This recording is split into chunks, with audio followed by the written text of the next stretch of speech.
welcome to our digital series, Shining Light, from the First Methodist Church of Temple, Texas. I'm Dr. Diane Howard. Today's episode emphasizes our beautiful campus, which is warm and friendly. We would love to have you come join us here. Hello, I'm Tom Robbins. I'm one of the pastors here. Welcome. We are so glad you're with us today. Out of all the different buildings on our large campus and the different types of architecture, the most significant architecture represented by our church is the sanctuary, which is absolutely breathtaking.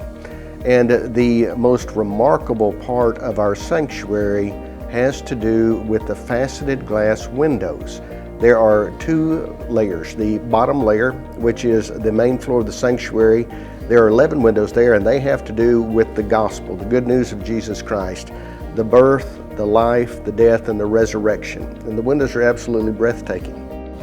The balcony windows are remarkably different. They are the apostles, including Judas. Now, what's really significant about these windows is all the windows were given by members of the church. And what no one seems to understand is that in these windows is actually the instrument by which each of the apostles died, except the window of St. John. We don't know how he passed away. But we have an expert here in the church who actually does tours of these windows, and he's going to be introduced to you in just a moment. Hi, I'm Buzz Rahm. I'm the lay leader here at First Methodist Church in Temple, Texas. My family's been involved with this church for 20 years at different periods of time.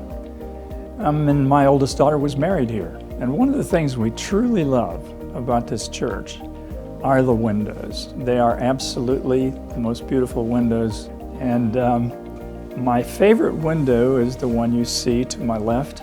It's the nativity scene. You can see Joseph standing there with a staff, and Mary is seated at his feet holding baby Jesus.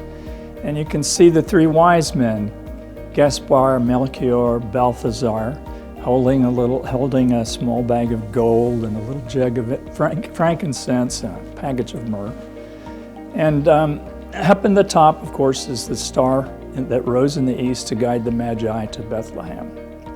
Now, these windows are called faceted glass because when they're constructed, pieces of glass are approximately an inch thick. And after they're cut, the glazier chips little faces or facets around the edge of the block. And the reason for this is because it lightens the outside of the block and produces an effect called halation, like a halo, and the extra glow diminishes the effect of the blackness in the lines in between. When these windows were first put in the mid-60s, they only cost $30,000. And though they were supposed to not need repairs, actually they do. They started leaking. And in the late 80s, they were all taken out, redone. In 2009, an appraisal estimated they were worth about $250,000. So this represents an amazing situation wherein the people in 1960 are supporting us 60 years later. We would truly love it if you would come and join us to share in God's light. I am Paul Tipton. I've been a member of the First United Methodist Church virtually all my life. Was baptized here.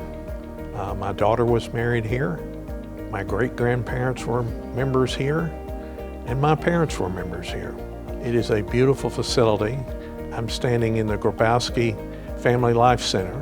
And then I've added photographs to this Family Life Center, basically to cover our community. Iconic structures in the community, that's what we want, is the community in our church.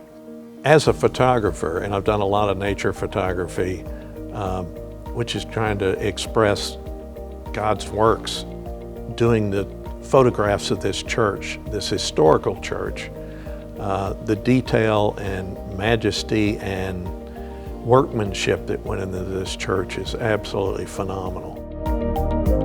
Over all these years, we have had some tremendous changes to our church campus. In 2006, when I first got here, we were 4 completely separate blocks. We bought the streets from the city, consolidated all the property, and became the largest landowner in downtown Temple.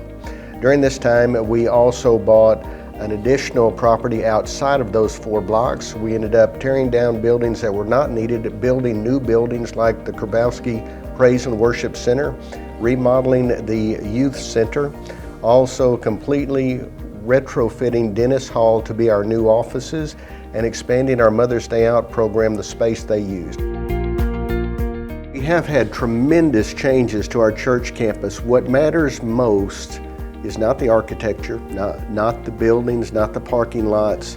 It is the family that comes together to worship here. We would love for you to be a part of this.